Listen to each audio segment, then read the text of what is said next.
अच्छा, समाज की सच्चाई है, अगर मनई पिए खाए में आगे रही, मान लो कर लत बा, हर एक दिन 75-80 वाली लेके फोन पे मंगा लेती तो पियावे वाले काफी जने मिल जाते हैं।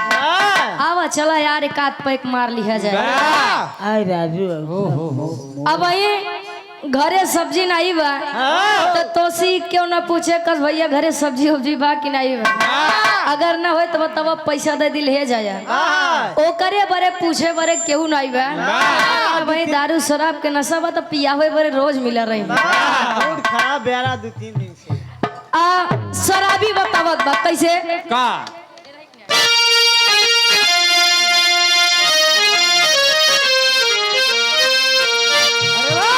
क्या बात है।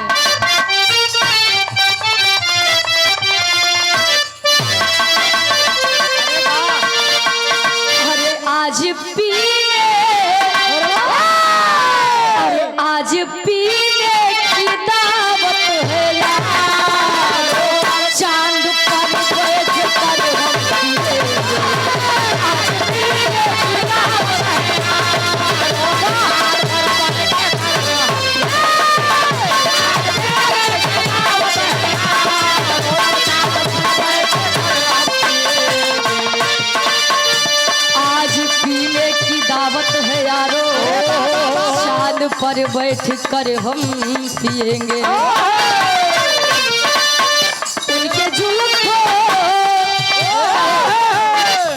उनके जुल्फों के साये में हंस कर उम्र भर हम हंसेंगे।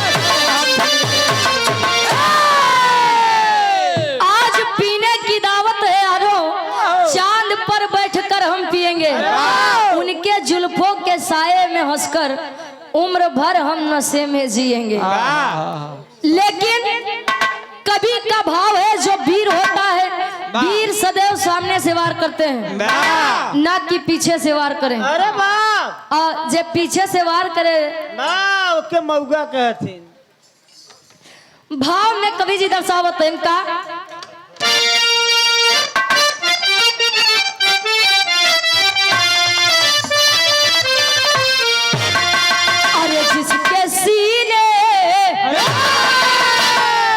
जिसके सीने में जलता है सोना, चांदी फौलाद बनकर जिएगा। जिसके सीने में जलता है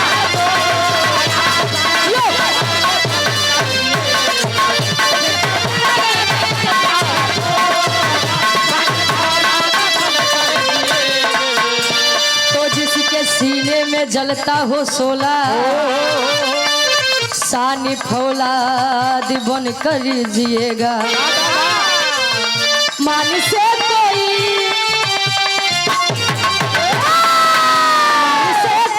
जहर भी पिलाए, अमृत अपमान का ना पिएगा।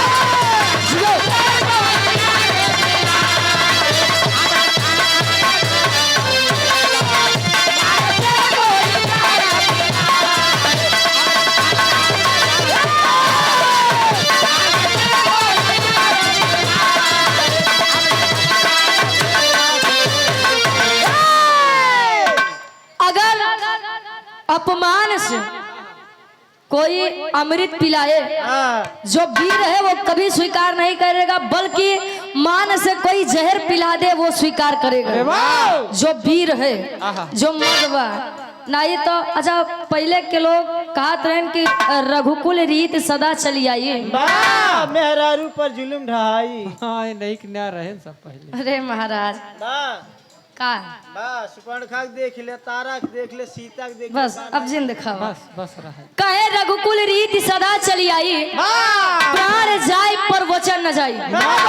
अगर जुबान दे दिया तो जान चली जाए चले, लेकिन बात खाली न जाए के चाहिए। आज वाले सुबेरे का कहा तेन संजय तक का हो जात ई नहीं पता बा। विराह के कहानी के शुरुआत इस बात जौहरी छंद से कभी जी लेते हैं। कैसे?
मचावे आया है।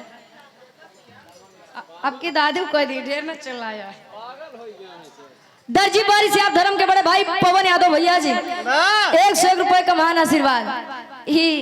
कर दोस्त नहीं बा गनमा के दोस्त बा। अगर वीर रसोद बना चलावत ए भैया कहानी के ध्यान दिया। महोबा नगरी में आल्हा की पत्नी सोनवा जी बहुत ही सुंदर और सुशील थी। बताया गया उनसे ज्यादा ना ही सुंदर कोई थी ना ही सभ्य कोई थी। सोनवा जी सावन के महीना आवे वाला बा। सोनवा जी सवेरे बढ़िया से नहाई धोई के अपने कमरा में बैठी है।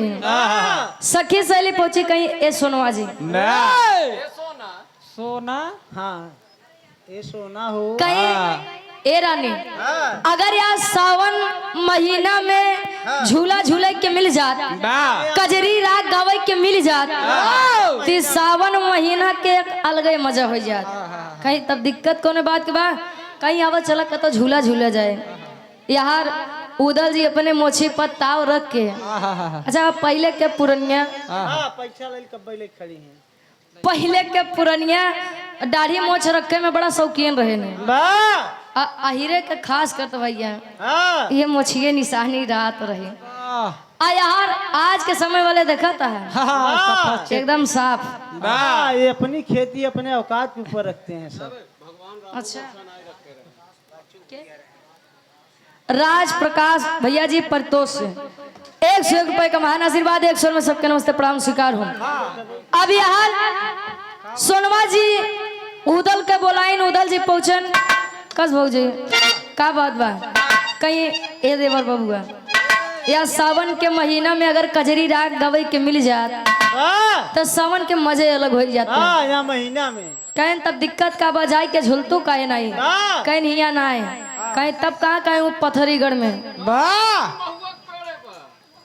अच्छा महुआ के पेड़ झूलना झूलवे वाह कहीं वो पथरीगढ़ में वहारे अगर झूला झूले के मिल जाता तो बगीचा में तो मजा आई जाता है। नौलखा बाग के अंदर सोनवा जी का उदल जी नहीं कारत तहन तब ले होत का एक लाइन गीत लगत बा।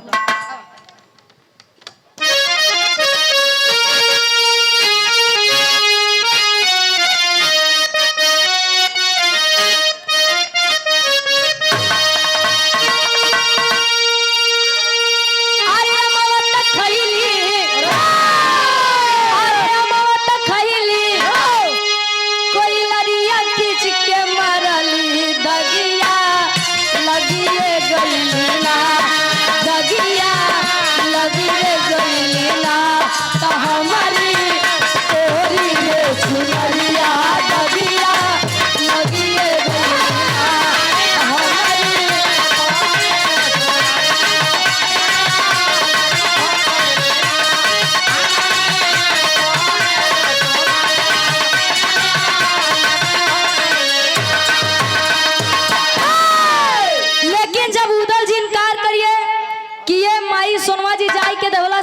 बताते हैं कैसा वीर पैदा किए हैं आप। अरे कैसे वीर को जन्म दिए हैं आप। जवान हमारी एक बात नहीं पूरा कह सका। न्यूज जाता बेचारा कहा तिनका माई देवला जी आदेश देते हैं सखी सहेली कल लेके पहुंचते हैं कहाँ बगीचा में नौलखा बाग के अंदर। और धर्म के बड़े भाई अर्जुन यादव जी दर्जी बारी से 101 रुपए का महान आशीर्वाद इस भाव को समझते हुए। लेकिन कवि जी बताओ तो इनका अरे कदम के बगिया में आई बेईमानवा जहां झूलनवा झूलेला जहां झूलनवा झूलेला ककसिया कोली लाल सोनवा जहां झूलनवा झूलेला।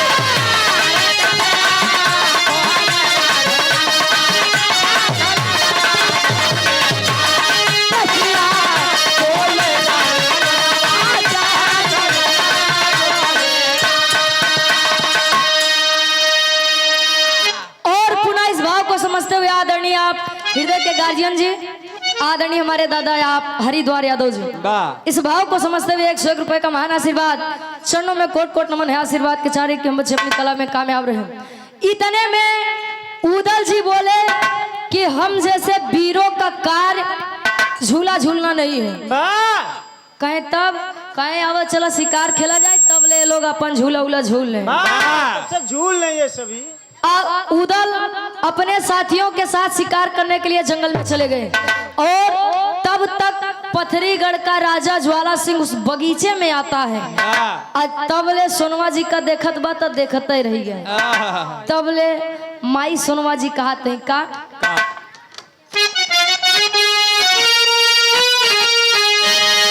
अरे कहीं समझा तो के अब जल्दी जाइबा भागी उदल देवा बाबा के खबरिया दिलागी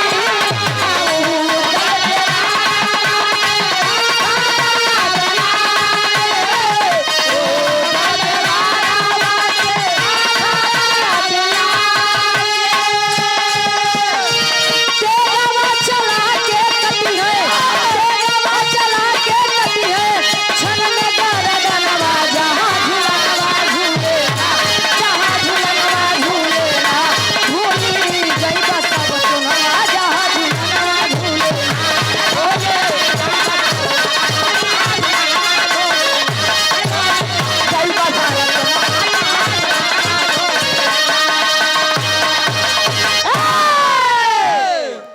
और पुनः इस भाव को समझते हुए आप आदरणीय परम सम्मानित राम सजीवन नेताजी आपके द्वारा पुनः इस भाव को समझते हुए 101 रुपए का महान आशीर्वाद। और आप आदरणीय परम सम्मानित विजय कुमार प्रधान जी भेटुआ कला से प्रधान जी के द्वारा इस भाव को समझते हुए 101 रुपए का महान आशीर्वाद। शिव मूरत यादव भैया जी दर्जी बारी से 101 रुपए का महान आशीर्वाद। 1 स्वर में सबके नमस्ते प्रणाम स्वीकार हो। माई सोनवा जी ज्वाला का जब देखी कहिए का देखा था टुकुर टुकुर देखते हो क्या? क्या देख रहे हो?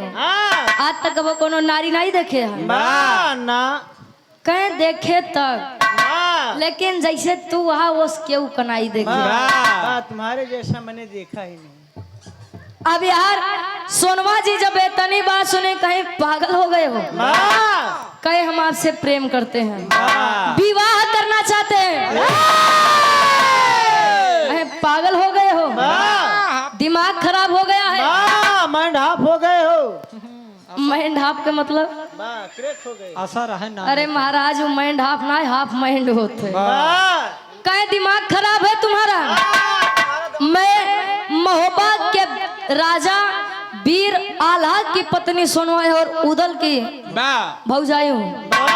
अब जब आल्हा उदल के नाम सुनत कहे का के उसे कम ही का कहे चले जाओ यहाँ से नहीं तो ठीक नहीं होगा। अब यार कुछ समय के लिए ज्वाला सिंह अपने नगरी में वापस आता है। जाई के माई दुर्गा से विनती करत भाई ए माई ए मातारी हमका आज लड़की जोन बगीचा में मिली रही हुई से विवाह करवाई दे तू। जीवन में मैं आपसे कभी कुछ नहीं मांगूंगा। तब मातारी कहे बेटवा विवाह तो करवाई दे लेकिन देवे का कहे देवे का वाह कहे मातारी सोनवा के लइका इंदल के माई है ना वाह तो सोनवा के लइका इंदल के मूड़ी वाह। काट के तोरे चौरा पे चढ़ाई हाय हाय हाय और जब इतनी बात माई दुर्गा जी सुने कहे बेटा ठीक है वाह वाह वाह मैं आपकी शादी सोनवा से कराऊंगी। वाह सोनवा जी के लई के 4 गढ़ का भेजी लई के आए पथरीगढ़ के अंदर। वाह और जब पथरीगढ़ के अंदर आए महोबा नगरी में सोनवा जी के लोग खोजे लगे कि आखिर सोनवा जी गई कहाँ। हाय हाय हाय पता लगावतन होत का एक लाइन गीत लगत बा। वाह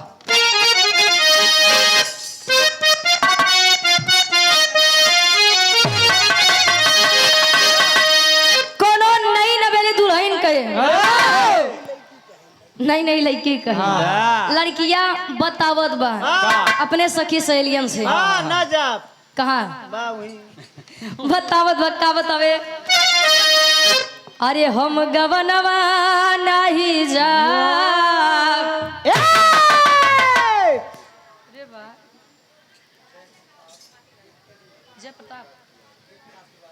और आप आदरणीय परम सम्मानित जनजन में सम्मान पाने वाले आप वाह आदरणीय आप जय प्रकाश तिवारी जी वाह भेटुआ से आप बीजेपी अध्यक्ष हैं। वाह आपके द्वारा इस भाव को समझते हुए 501 रुपए का महान आशीर्वाद चरणों में कोट कोट नमन है आशीर्वाद के चार क्या बतावे का अरे हम गवनवा नहीं जा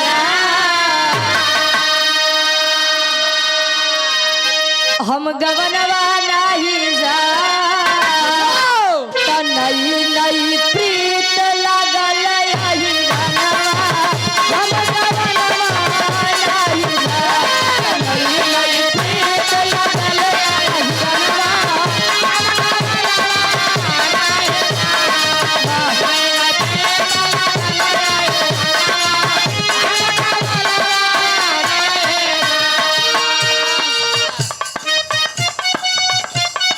लेकिन तैयार उदल अपने भौजाई का हेरे बदे करत हम का हाँ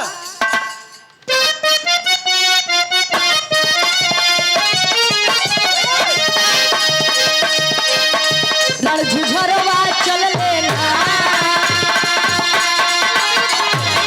रण झुझरवा चल लेना रण झुझरवा चल लेना उदल बन गई ले चुड़ी हरिया रण झुझरवा चल लेना उदल बन गई ले चुड़ी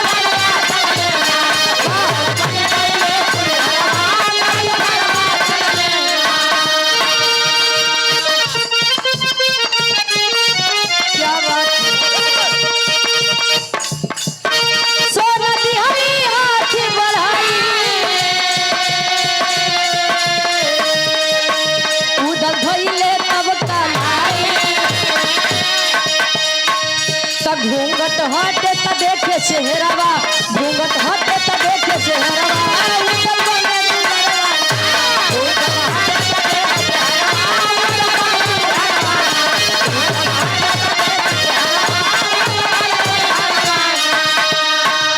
ए भैया कहानी के ध्यान दिया माई सोनवा जी बतावत है उदल जी अपने भौजाई का खोजे बदे एक प्रसंग यो मिलत है वाह। अपने भौजाई का खोजे बदे चुड़ियारिन का रूप बनाए आहा और चुड़ियारिन का जब रूप बनाए चूड़ी लेके हार से बाहर घूमत है हाँ भैया चूड़ी पहनावा बदे घूमत है तो ज्वाला सिंह के एक बिटिया रही जेकर नाम सुगा पंखिनी बताया गया वाह वो सोनवा जी के बड़ी देखभाल करे बड़ा सम्मान करे हाय हाय हाय यार सोनवा जी के खोजत खोजत खोजत खोजत जब पहुंचे चुड़ियारिन का रूप बनाई के उदल जी आहा। पथरीगढ़ के अंदर और जब पथरीगढ़ के अंदर प्रवेश करें तब ले सोनवा जी कहीं ए बिटिया किया हो आज चुड़ियारिन के बुलाई लिया बा आहा काफी दिन होई के बाद चूड़ी नहीं पहने बाटी चूड़ी पहन लेते आहा आज जैसे सोनवा जी लगे उदल जी पहुंचे ना सोनवा जी अपर घूंघट उठाए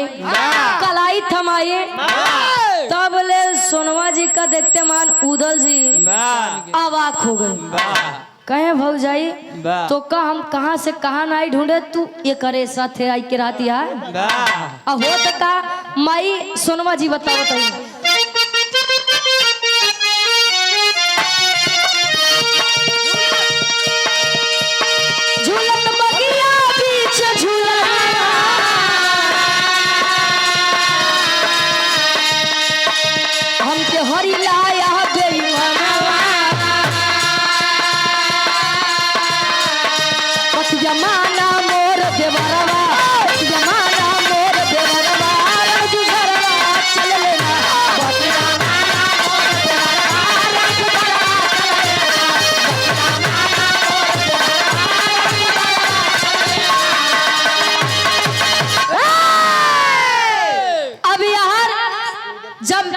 इतनी बात उदल जी देखे कहें तू या ना मर्द के साथे या ज्वाला सिंह के साथे आई के जीवन व्यतीत करत गया।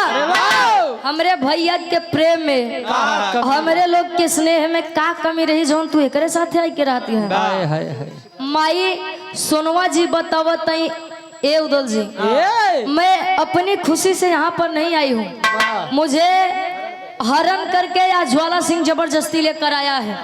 जा करके अपने भाई से बता दीजिए जल्द से जल्द मुझे यहाँ से लेकर जाएं, और अगर न लेके गए मैं अपनी जान दे दूंगी, लेकिन इसके साथ नहीं कभी नहीं रहूंगी। अब इतनी बात उदल जी सुने गए मैं भैया के कौन काम बा, तब ले चूड़ी के जितना सामान ले रहे कुल पटक के अब यार तलवार खींच के चलत हैं, तब ले माई सुनवा जी समझावत है। बतावत एक लाइन गीत लगत बा,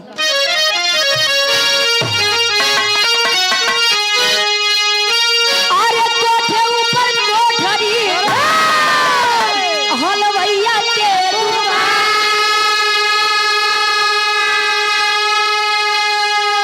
अरे हाँ से तू छूट गया हलवैया मारैसा, अरे पनावा खैला राजा हमारी दुकान पनावा खैला।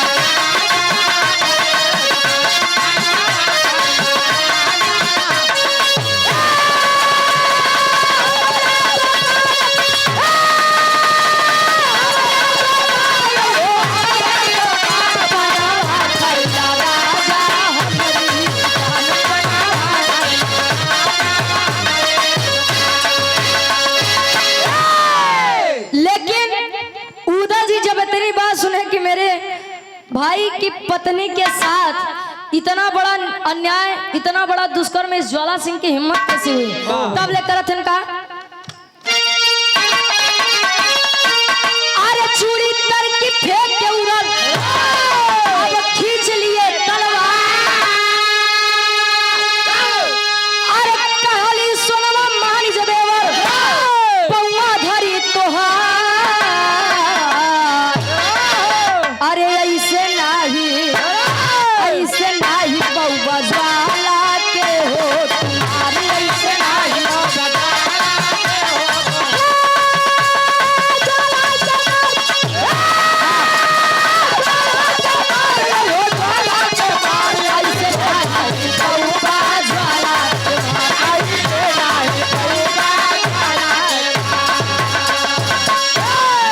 सोनवा जी बताते ए बबुआ तनी सरुकर हाथ थमा रहा कहे काहे आपके साथ उसने इतना गलत कर्म किया है, इसमें भैया की क्या जरूरत है?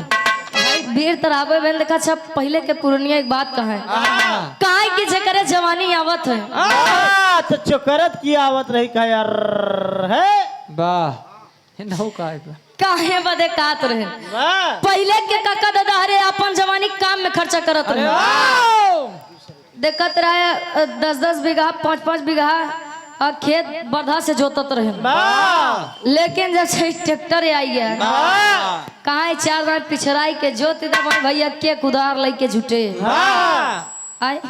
लेकिन यार जब उदल जी इतनी बात सुन के तलवार लेके तेगा लेके आगे बढ़े, जैसे आगे बढ़े तब ले सुनवा जी कहीं तनी सा थमर हमार बात सुना कहे ऐसे ज्वाला सिंह के कुछ कहीं न पौवा काहे बदे कहन के रे वीर बा हमसी लोग से बड़ा वीर बा कहीं का चाहत था केवल तू ही 2 जने वीर है कहीं मतलब कहीं ज्वाला सिंह ने वचन दिया है माँ दुर्गा को, कैसा वचन कहे कि अगर हमसे ब्याह कैले तो हमरे लड़का इंदल के सर काट के माई दुर्गा के चौरा पे चढ़ाई, अब भवानी ओकरे साथे ऐसे कुछ न कह पौबा जाए के पहले माई दुर्गा के मनावन करा मौबा में लौट के उदल जी बिलाप करते हैं कैसे अरे लौटे महोबा में अब मोहब्बत के बाधा उदल के रोबत देखे आला उदल के रोबत देखे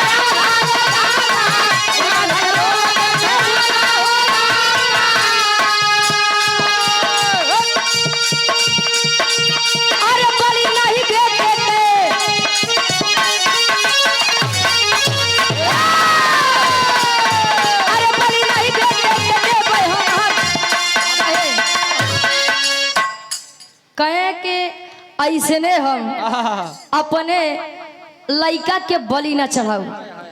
उदल जी आई के बताओ तन भैया अपन भौजी कतो गए ना आई है कहे तब कहे कि वो पथरीगढ़ के राजा ज्वाला सिंह भौजी के जबरदस्ती यहाँ से लियाई के गबा हर के लेके गबा कहे तब कहे दुर्गा माई के वचन दिए बा कि अपने लड़का इंदल के सर काट के माई के चौरा पे चढ़ाई। अगर माई के मनावे के बाद तो इंदल के सर काट के तू चढ़ावा।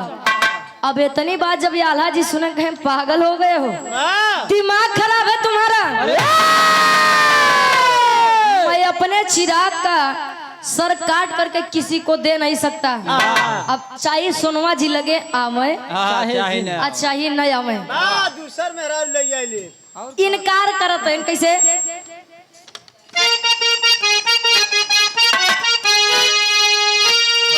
अरे बलि नहीं बेटे कह देवे आल्हा किए इनकार।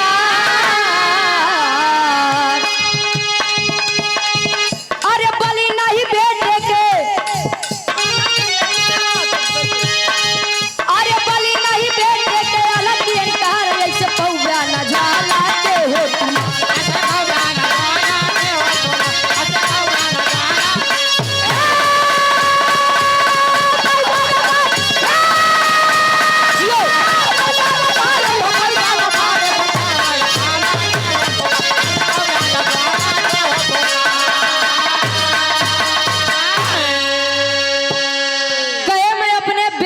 बलि नहीं दूंगा। ठीक है कहे कि मैं अपने बच्चे का बलि नहीं चढ़ाऊंगा। सोनमा आए और चाहे न आए मैंने विवाह किया है, मेरे पास एक बच्चा है, मैं सोनवा के नाम से इस बच्चे को देखकर जीवन व्यतीत कर दूंगा। दूसरी ले आऊंगा ताकत है तलवार। अच्छा और का कहे मैं सोनवा जी को लाने अपने बच्चे की बलि चढ़ा कर नहीं जाऊंगा। तब ले जब इतनी बतिया उदल जी सुने क्रोध से आंख लाल हो गया। कहे वाह ऐसे ही आप भाभी की रक्षा करेंगे, ऐसे ही आपने उनकी जिम्मेदारी उठाई थी। तो मेरा दूसर क्यों ले जाइए मर्द बना था। उदल जी छोटे होकर आल्हा को डांट रहे हैं, फटकार रहे हैं। तब ले आल्हा जी करत हन का टेरी के भाव में कवि जी लिखत है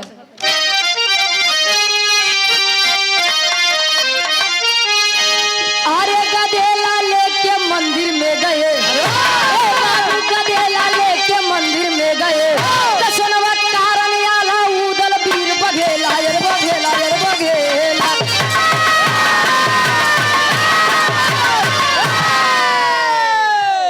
गधेला लेकर मंदिर में गए सोनवा कारण आल्हा उदल वीर बघेला। बच्चे को ले जाकर के मंदिर में जब पहुंचे तब ले सोचते हैं दोनों भाई आपस में विचार करते हैं एक बार मैं फिर सोच लूं क्या मैं अपनी पत्नी के लिए अपने बच्चे का बलिदान कर दूं या उचित रहेगा। तब ले उदल जी फटकार के समझावत हैं कहे पुत्र मोह में पड़कर आल्हा। अरे पुत्र मोह में पड़कर आल्हा बलि से फिर इनकार किए। उदल छोटे भाई थे पर आल्हा को फटकार दिए। इज्जत गई अगर दुनिया में, इज्जत गई अगर दुनिया में फिर ना वापस आएगी। तेरा बाप गद्दार रहा दुनिया इसे सुनाएगी। और आप आदरणीय परम सम्मानित आप जय सिंह प्रताप यादव जी समाजवादी पार्टी नेता विधानसभा 186 अमेठी विधायक प्रत्याशी भैया जी के द्वारा 101 रुपए का महान आशीर्वाद। और आल्हा उदल जब आपस में बतियावत हैं उदल जी कहे दुनिया इंदल को ताना मारेगी। कैसे ताना मारी कहे कि यह कि एक वीर होकर अपनी बीवी की रक्षा नहीं कर सका। इतनी बतिया उ छोट सा लइका इंदल सुनत बा।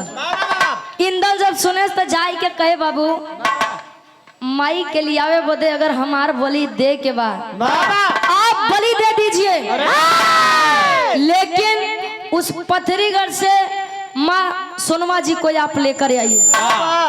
इतनी बतिया जब इंदल के बाबू आल्हा जी सुने उठा के तलवार बच्चे के धड़ से गर्दन को अलग कर दिए। माई दुर्गा के चौरा पे ले जाए के चढ़ावत है। माई दुर्गा जी जब प्रसन्न भई प्रकट भई तब कहा थे का कहीं भैया पापड़ के भाव में कवि लिखा थे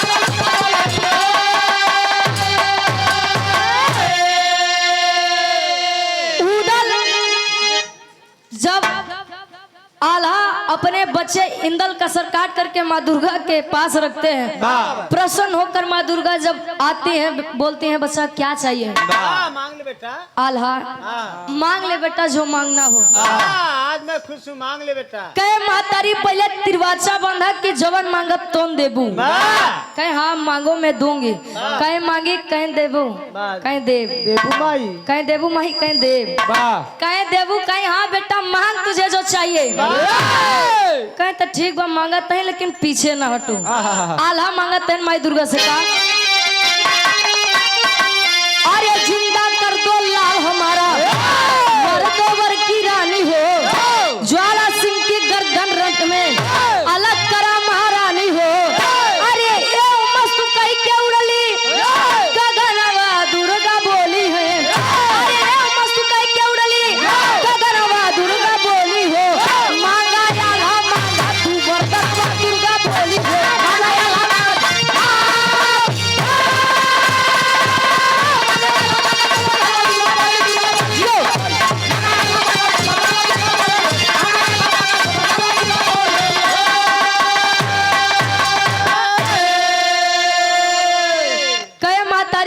हम आपसे मांगे चाहते हैं कि जो लड़किया के हम बलि चढ़ाए आई तोरे दरवाजे पे हमार लड़का इंदल के पहले जैसा सही सलामत कर दे। इंदल और इस भाव को समझते हुए आप आदरणीय परम सम्मानित जनजन में सम्मान पाने वाले पुनः ये हमारे दादाजी आप हरिद्वार यादव जी 101 रुपए का महान आशीर्वाद। इंदल को आप जिंदा कर दीजिए और ज्वाला का सर मैं रण में काट करके आऊं। इतनी बात माई दुर्गा जी जब सुनी कहीं बेटा मैं तेरी भक्ति से प्रसन्न हूँ। एवं मस्त कही के गगन में उड़ गई। आज इंदल फिर से पहले जैसा हुआ और महोबा के वीर पथरीगढ़ पे चढ़ाई करते हैं। चढ़ाई करते हैं कैसे? आल्हा के भाव में कवि जी लिखत है। और आप आदरणीय परम सम्मानित दयाराम कश्यप जी मठिया से 101 रुपए का महान आशीर्वाद कहे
साउंड सर्विस क्या प्रोपराइटर साहब अनुदेश यादव भैया जी सुपुत्र आप स्वर्गीय श्री जगदेव यादव जी आपके द्वारा इस भाव को समझते हुए 51 रुपए का महान आशीर्वाद।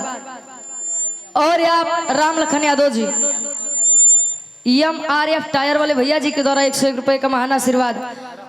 और जब पथरीगढ़ पर महोबा के वीर चढ़ाई करते हैं युद्ध के लिए, अब ज्वाला सिंह को जब पता चला तो माँ दुर्गा के पास जाकर के मदद के लिए गुहार करता है। माई दुर्गा जब प्रकट हुई, कहे मेरी क्या गलती थी, क्या गलती थी मेरी, तूने हमसे वचन लिया कि माँ आप उस लड़की को मेरे पास लेकर आइए, मैं उसके बेटे इंदल का सर आपके कदमों में चढ़ाऊंगा। गद्दारी तूने मेरे साथ किया है। तू गद्दार है।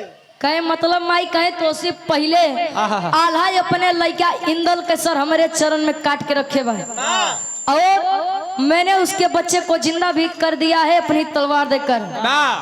मेरा मान तो युद्ध मत कर, आज सोनवा जी के अपन दुल्ही बनवाई के सपना ते अब छोड़ी दे। कहे तब हमार जान कैसे बची, कहे तोहार जौन बिटिया सुगा पंखनी बा उसे बियाह करा इंदल के। आल्हा का अपन समधी बना ले। आल्हा के अपन समधी बनावा नहीं तो क्यों बचाए ना पाई। अब यार महोबा वाले धीरे धीरे युद्ध करते करते जब सेना एकदम पथरीगढ़ के खत्म होने लगा, पथरीगढ़ के राजा ज्वाला सिंह जाई के विनती करत बा, राजन आल्हा जी मेरी बिटिया सुगा पंखनी को आप अपनी बहू के रूप में स्वीकार करें। आज रिश्ता जुड़त बा। आखिरी भाव खड़ी के भाव में कवि जी लिखत हैं का,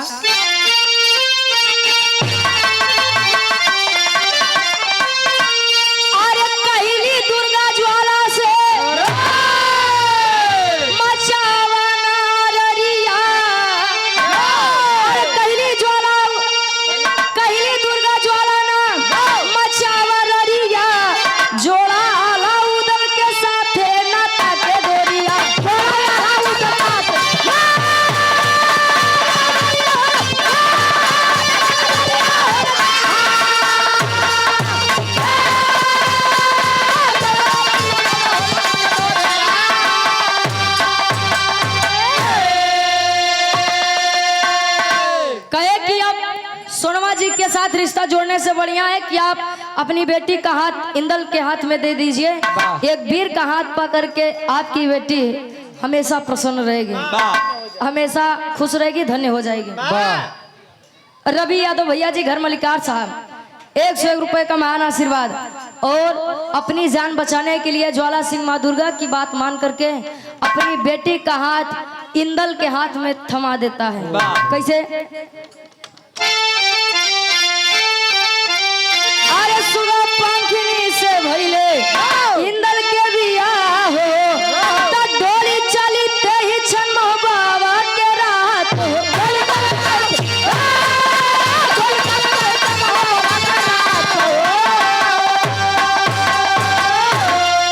भारी पर सुनवा के कईल चोरिया, भारी पर सुनवा के कईल चोरिया, जोड़ा आला उदल के साथ नाता के डोरी। सुगा पंखनी बिटिया से इंदल की शादी करवा दिए, हंसी खुशी सब वापस महोबा के नगरी आते हैं। आज ज्वाला सिंह के पथरीगढ़ के आजादी दे के बिरहा में सोनवा जी के हरण बा, पथरीगढ़ महोबा वाले के बीच में युद्ध बा। साथे उदल जी अपने भौजाई का बचावे खातिर चुड़ियारिन का रूप रखे। यार आखिरी में इंदल और सुगा पंखनी के बियाह है, आखिरी में खानदान के परिचय बा। गुरु बिहारी गुरु गणेश राम